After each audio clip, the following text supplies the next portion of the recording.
નમસ્કાર પ્રિય દર્શકો, હાજર છું હું જન્મકુંડલી અધ્યયન કરવા માટે. આજે આપણે એક જન્મકુંડલીનું અધ્યયન કરીશું. આ જન્મકુંડલી એક યુવકની છે અને હાલમાં આ યુવક લંડનમાં નિવાસ કરે છે. આપણે સૌ ભેગા મળીને આ જન્મકુંડલીનું અધ્યયન કરીશું અને એમના જે કંઈ પ્રશ્નો છે એનું સમાધાન મેળવવાની કોશિશ કરીશું. તે પહેલાં આમની જન્મકુંડલી વિશે હું તમને જણાવીશ. એમની જન્મ તારીખ છે 4 ઓક્ટોબર 1981, 1981 અને જન્મ સમય છે સાંજે 6:15, ગોધરા, ગુજરાત. તમે એમની કુંડલીનું નિર્માણ કરો ત્યાં સુધી એમના જન્મ પંચાંગ વિશે હું તમને અવગત કરાવું. રવિવારે એમણે જન્મ લીધો છે. શુક્લ પક્ષની છઠનો જન્મ છે. જ્યેષ્ઠા નક્ષત્ર, ચોથું ચરણ, બ્રાહ્મણ વર્ણ અને રાક્ષસ ગણ. વૃશ્ચિક રાશિ બને છે અને મંગળ એમની રાશિનો રાશિ થાય છે. અહીં તમે જોશો તો મીન લગ્નની કુંડલી બને છે અને રાશિ બને છે વૃશ્ચિક. જળ તત્વનું લગ્ન અને જળ તત્વની રાશિ. અહીં લગ્નેશ બને છે ગુરુ અને ગુરુ બેઠા છે સપ્તમ સ્થાનમાં અને પોતાના સ્થાનને જુએ પણ છે, પરંતુ કેન્દ્ર અધિપતિ દોષથી પીડિત છે અને ગુરુ અહીં બાલ અવસ્થામાં કહેવાશે, કારણ કે 25 અંશના છે ચિત્રા નક્ષત્રમાં, જે મંગળનું નક્ષત્ર છે. અહીં તમે જોશો તો ગુરુ લગ્નને જોશે, એટલે કે ગુરુ પોતાના સ્થાનને જુએ છે, સાથે સાથે શનિની પણ દ્રષ્ટિ લગ્ન પર છે અને રાહુની દ્રષ્ટિ પણ છે અને સાથે બેઠેલા સૂર્યની દ્રષ્ટિ પણ લગ્ન સ્થાન પર છે. અને તમે જો મારા દર્શક છો તો એ વસ્તુ તો જાણતા જ હશો, કારણ કે આ વાત હું ઘણીવાર કહું છું કે શનિની દ્રષ્ટિ અથવા તો શનિનો સંબંધ જ્યારે પ્રથમ સ્થાન સાથે હોય ત્યારે જાતકના દરેક કામ વિલંબથી જ થતા હોય છે. અહીં ષટબળમાં સૌથી બળવાન શનિ જ બને છે. આમ તો મીન લગ્નની કુંડલીમાં સૌથી અકારક ગ્રહ અથવા તો તમે મારક કહી શકો તો તે ગ્રહ બને છે શુક્ર, કારણ કે ત્રીજા સ્થાન અને 8મા સ્થાનનો માલિક શુક્ર બને છે. અને બીજા નંબર પર શનિ પણ કુંડલીમાં અકારક બને છે. અને શનિની પ્રથમ સ્થાન પર દ્રષ્ટિ હોવાથી કોઈ પણ કામ સમય પર થવા દેશે નહીં. 10મી દ્રષ્ટિ શનિની ચોથા સ્થાન પર, જે સ્વદેશનું સ્થાન પણ ગણાય, જેથી વ્યક્તિને સ્વદેશ છોડાવીને વિદેશ લઈ જાય. અને સાથે સાથે ચોથું સ્થાન ભૂમિ, ભવન, વાહનનું સ્થાન પણ કહેવાય. આ ભૌતિક સુખ બધું જ મળશે, પરંતુ ક્યાંક ને ક્યાંક એમાં પણ કમી રહેતી હોય છે. આપણે આગળ એમના પ્રશ્નોને લઈએ તે પહેલાં એક વાત તમને હું કહું તો અહીં ભાગ્યસ્થાનમાં ચંદ્ર બેઠો છે. ચંદ્ર વૃશ્ચિક રાશિમાં બેઠો હોવાથી નીચ રાશિમાં છે અને ભાગ્યસ્થાનનો માલિક મંગળ એ પંચમ સ્થાનમાં અહીં બેઠો છે. તો પંચમ અને નવમ સ્થાનનું રાશિ પરિવર્તન છે, એટલે ચંદ્રનો નીચ ભંગ તો આપણે ગણી શકીએ.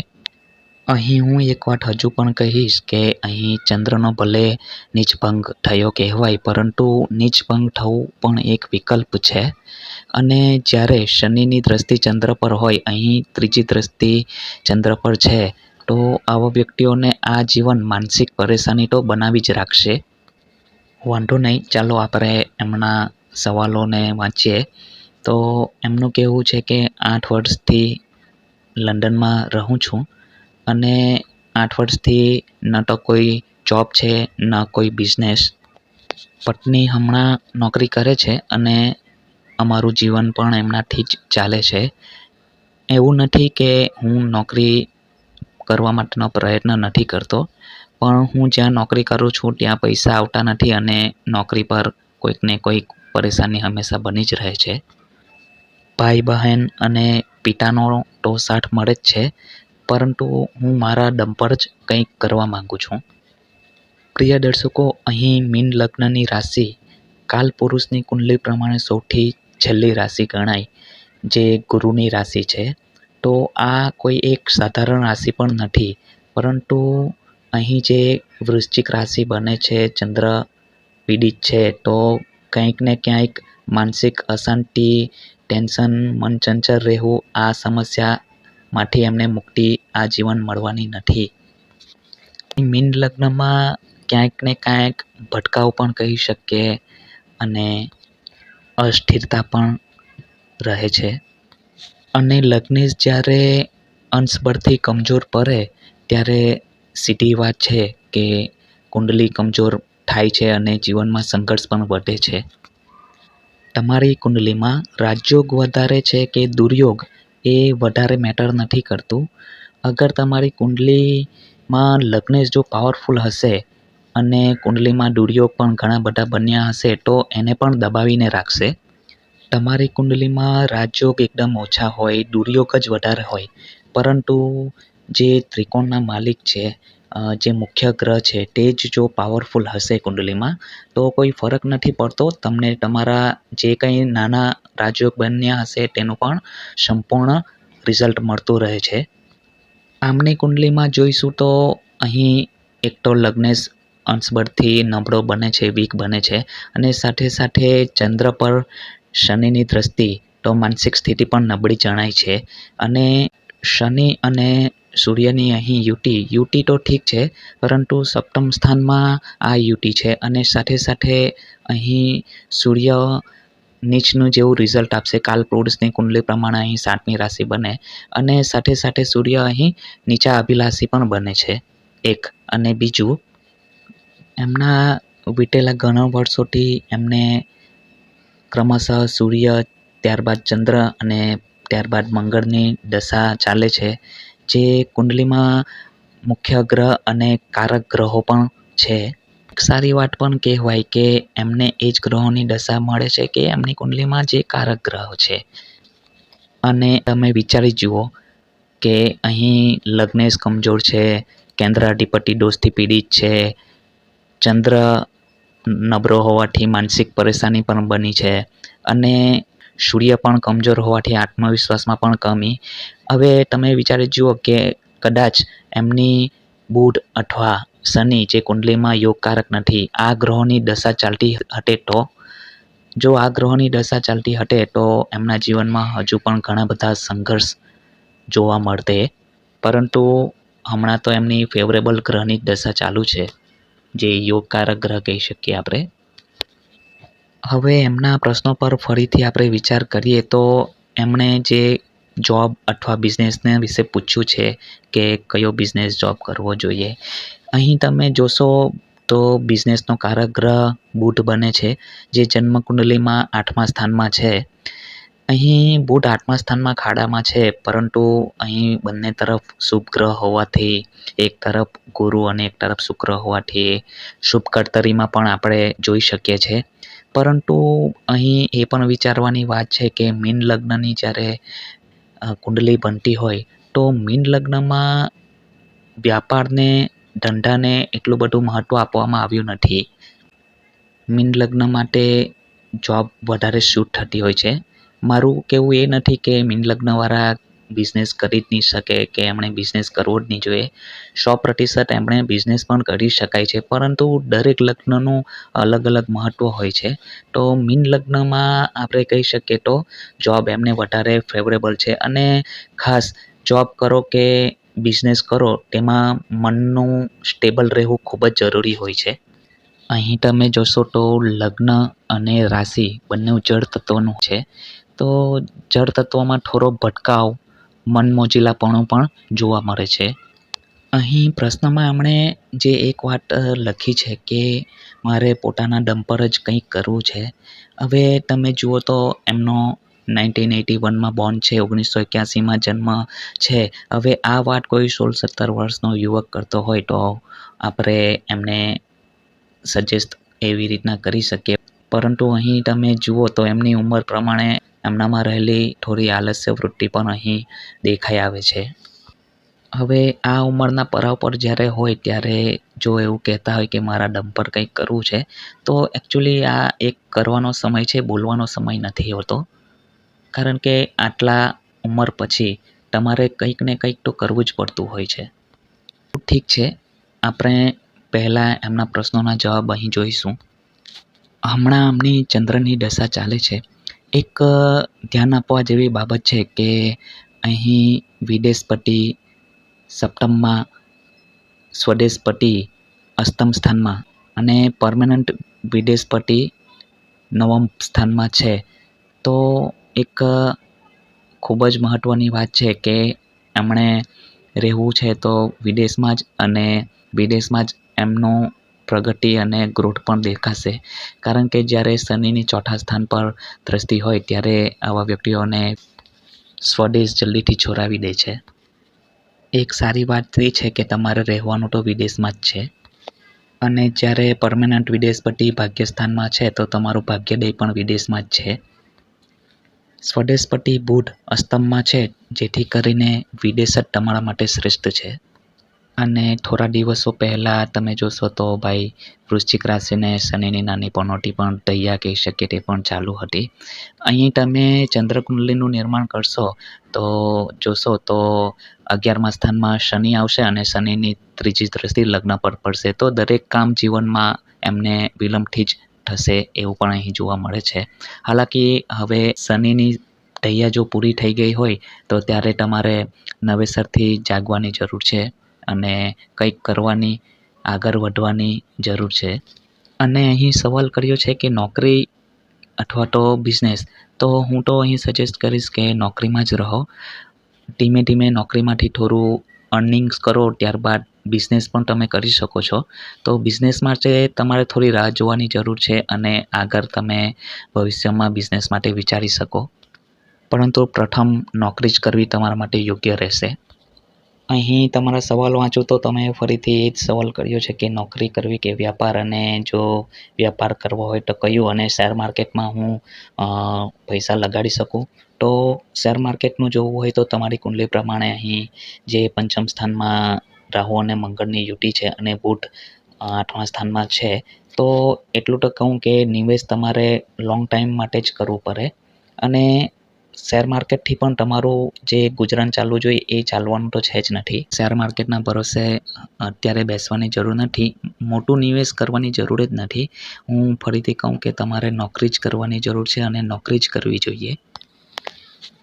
અહીં એ પણ યાદ રાખજો કે જે ગ્રહોની સ્થિતિ છે એ પ્રમાણે તમે કાર્યક્ષેત્રમાં ગમે તે કરો, સારું કરો, પણ ક્રેડિટની આશા રાખવી નહીં, કારણ કે ક્રેડિટ પણ તમને અહીં જલ્દીથી મળવાનું નથી. મન તો તમારું અસ્થિર છે જ, સાથે સાથે ક્રેડિટ પણ નથી. પણ ફરીથી હું કહું છું કે નોકરી કરો, પોતાને સ્થિર બનાવો અને ત્યાર પછી વ્યાપાર પણ કરી શકો. આગળનો સવાલ છે, શું મને ઇંગ્લેન્ડમાં નાગરિકતા મળી જશે? જરૂરથી મળશે. તમારે વિદેશમાં જ રહેવાનું છે અને આગલા વર્ષોમાં સારા યોગ આવે છે ત્યારે તમને ત્યાંની નાગરિકતા પણ, PR પણ મળી જશે. આગળનો સવાલ છે, શું ઇંગ્લેન્ડમાં મારું ઘર થશે? હવે ઇંગ્લેન્ડમાં બનાવો કે સ્વદેશમાં બનાવો, અહીં શનિની દ્રષ્ટિ ચોથા સ્થાન પર એટલે કે ઘર, ભૂમિ, ભવન, વાહનના સ્થાન પર છે, અને જે સ્વદેશપતિ બુધ બને છે અષ્ટમ સ્થાનમાં છે. હવે જ્યોતિષશાસ્ત્રના મત પ્રમાણે જ્યારે પણ અષ્ટમ સ્થાનમાં જ્યારે સ્વદેશપતિ બેસે તો એમને ઘરનું સુખ મળતું નથી. એક સારી વાત એ છે કે તમારા ચતુર્થપતિ બુધ એ બંને શુભ ગ્રહની વચ્ચે છે, શુભ કર્તરીમાં છે. તો આ એક પોઝિટિવ પોઈન્ટ આપણા માટે છે. અને શનિની દ્રષ્ટિ ચોથા સ્થાન પર છે, તે પણ ભૂમિ, ભવન જેવું ભૌતિક સુખ આપવા માટે સક્ષમ હોય છે. તો આવનારા વર્ષોમાં તમે તમારું ઘર પણ ત્યાં બનાવી શકશો. અને આગળ એક સવાલ પણ પૂછ્યો છે કે મને સંતાનની પ્રાપ્તિ ક્યારે થશે? હવે એના માટે તમારા પત્નીની કુંડલી પણ જોવી પડતી હોય છે. અને તમારી કુંડલી પ્રમાણે ગોચર કુંડલી જોઈએ તો જ્યારે ગુરુનું કર્ક રાશિમાં પ્રવેશ થશે એટલે કે 2026માં સંતાનના એક ખૂબ સરસ યોગ બનશે. હવે તમારો 81નો બોન્ડ છે, તો શું કારણ હશે? કદાચ તમારા વિવાહ લેટ થયા હશે. શનિનો સંબંધ પ્રથમ સ્થાન સાથે છે તો વિવાહ જ લેટ થયા હોઈ શકે. પણ હા, પંચમ સ્થાન પણ પીડિત છે, તો પંચમ સ્થાનમાં પણ સંતાનની બાબતમાં બાધા છે. અહીં જોશું તો સંતાનના સ્થાનમાં રાહુ બેઠો છે, તે પ્રતિબંધિત યોગ બનાવે. સાથે સાથે સંતાનનો માલિક જે ચંદ્ર બને છે તે અહીં નીચ રાશિમાં છે, અને સંતાનનો કારક ગ્રહ ગુરુ પણ અહીં કેન્દ્રાધિપતિ દોષથી પીડિત છે અને અંશ પરથી પણ અહીં કમજોર છે. તેથી તમારી કુંડલી પ્રમાણે તો સંતાન યોગ બાધિત છે, પણ તમારી પત્નીની કુંડલી જોતા એ ખબર પડી જશે કે એમની કુંડલીમાં સંતાનના કેવા યોગો બને છે. પાવરફુલ યોગ હશે અને તો તમારી કુંડલી પ્રમાણે પણ આવતા વર્ષે સંતાનના યોગ છે તો સંતાનની પ્રાપ્તિ પણ થઈ શકશે. હવે આમની કુંડલી જો ચલિત કુંડલી આપણે જોઈશું તો પણ દરેક ગ્રહ યથાવત છે, કોઈ પણ ગ્રહ અહીં બદલાતા નથી. અને ષડબળમાં શનિ સૌથી પાવરફુલ છે. કન્યા રાશિમાં બેઠો છે. કન્યા રાશિમાં હવે એક સૂત્ર તો એવું કહે છે કે શનિ જ્યારે કન્યા, વૃષભ અને મકર રાશિમાં બેઠો હોય ત્યારે આ જીવન તો છોરો એમને પાછલા જીવનમાં પણ પોતાની પત્ની અને સંતાનનું સુખ વધારે સુખ પ્રાપ્ત થયું નહીં હોય. અર્થાત આ જન્મને તો છોરો એમને પાછલા જન્મમાં પણ આ સુખથી એ વંચિત રહ્યા છે. ચાલો આ જન્મમાં તો તમને પત્નીનો સારો એવો સપોર્ટ મળે છે, સુખ મળે છે, પત્ની જોબ પણ કરે છે અને તમે અહીં તમારા પ્રશ્નોમાં પણ જણાવ્યું છે કે ભાઈ પત્નીનો સહકાર મળે છે અને એમના સહકારથી ઘરનું તંત્ર પણ ચાલે છે. અને એક બીજી વાત છે, આપણે વાત કરી છે કે તમારે ત્યાં જ રહેવાનું છે, સ્વદેશ પાછા પરત ફરવાનું છે જ નથી. અહીં તમે આવશો તો ત્યાંના કરતાં પણ સૌથી વધારે સંઘર્ષ તમને સ્વદેશમાં જોવા મળશે. તો રહેવાનું તો તમારે ત્યાં જ છે અને પત્નીનો પણ તમને સહકાર મળે છે એ બહુ મોટી વાત છે. સ્વદેશ પાછા આવશો તો માતા પિતાનું તમે જે લખ્યું છે કે માતા પિતાનું, ભાઈ બહેનનું સુખ પણ સારું છે, તો સ્વદેશ આવવાથી માતા પિતાનું સુખ પણ ઓછું થશે. શનિની દ્રષ્ટિ છે અને માતાનું કારક પણ અહીં પીડિત દેખાય છે, તો તમારે વિદેશમાં જ રહેવાનું છે. અને હાલમાં તો તમારે નોકરી જ કરવાની રહી છે. સાઈડ બાય સાઈડ તમે થોડું સેવિંગ્સ કરો. પત્ની જે જોબ કરે છે તેનાથી ઘર તો ચાલે જ છે, તો તમે થોડી થોડી અમાઉન્ટ ભેગી કરો અને ત્યારબાદ તમારા બિઝનેસનો પણ તમે વિચાર કરી શકો છો. તમારી કુંડલીનું અહીં બીજું સ્થાન જેનો માલિક મંગળ બને છે તે પંચમ સ્થાનમાં રાહુ સાથે બેઠો છે અને વાણીનો કારક બુધની દ્રષ્ટિ બીજા સ્થાન પર, વાણીના સ્થાન પર છે. પરંતુ અહીં જે મંગળ પીડિત છે, તો વિશ્વાસ રાખો કે તમારા કાર્યક્ષેત્રમાં પણ તમારો વ્યવહાર ઘણીવાર બીજા સાથે એટલો સારો નહીં રહેતો હોય. તમારે તમારી વાણી ઉપર કંટ્રોલ પણ રાખવું જ પડશે. હોઈ શકે કે ભાઈ વિદેશમાં તમારી વાણી એટલું બધું કોણ સમજી શકે, પણ છતાં પણ વાણી પર કંટ્રોલ, નિયંત્રણ રાખવું જરૂરી છે. હવે જ્યારે કુંડલીમાં એક બીજી વાત કહું તો બીજા સ્થાનનો માલિક જ્યારે પંચમ સ્થાનમાં બેસે તો એવા વ્યક્તિઓ વક્તા બનતા હોય છે. હવે જોબમાં વક્તાનું શું કારણ? બેફુઝુલ વાત કરવાનો પણ કંઈ મતલબ નથી.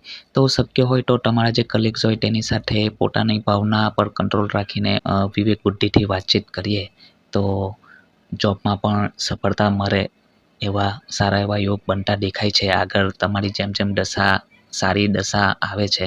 અને કુંડલીમાં હું ઘણીવાર કહું છું કે જ્યારે ગ્રહોની દશા જો સપોર્ટ કરતી હોય ત્યારે કુંડલીના અમુક જે એવા દોષો હોય તેનું પણ શમન થતું હોય છે. એટલે કે એ દોષોનું પણ આપણે જે ખરાબ પ્રભાવ હોય તે ઓછું થઈને મળતું હોય છે, કારણ કે ગ્રહની દશા આપણે સપોર્ટ કરતી હોય એ ગ્રહની દશા જ્યારે ચાલતી હોય ત્યારે.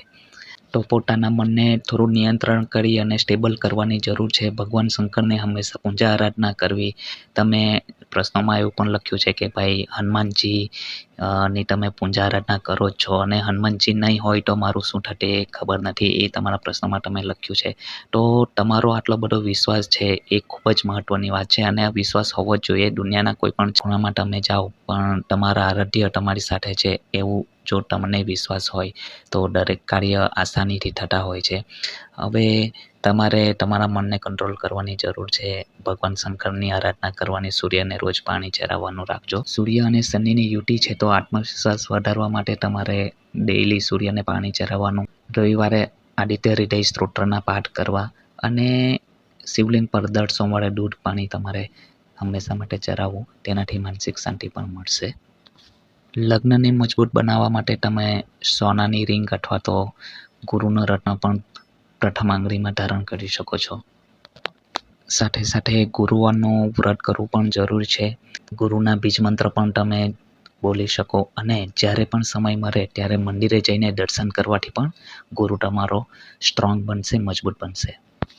તો આ જે નાના નાના ઉપાયો બતાવ્યા છે એ તમે કરો અને હા, તમારી પત્ની અથવા તમે બે જણમાંથી કોઈ પણ એક મંદિરમાં ઘીનો દીવો પ્રગટાવી શ્રી સૂક્તના પાઠ કરવાનું શરૂ કરો તો ધીમે ધીમે તમારી લાઈફમાં પ્રગતિ પણ જોવા મળશે. આગળ તમારી નોકરીના પણ સારામાં સારા યોગ બને છે. એક વાત અહીં બીજી હું કહીશ કે કાળસર્પ દોષ વિશે વધારે વિચાર કરવાની જરૂર નથી. મંગળ અહીં બહાર ગણાશે. તો પ્રિય દર્શકો, આ હતું આ યુવકની કુંડલીનું અધ્યયન. આશા કરું છું તમને પસંદ પડ્યું હશે. તમારા પણ કોઈ સજેશન હોય તો કોમેન્ટમાં તમારું સ્વાગત છે. જય શ્રી કૃષ્ણ.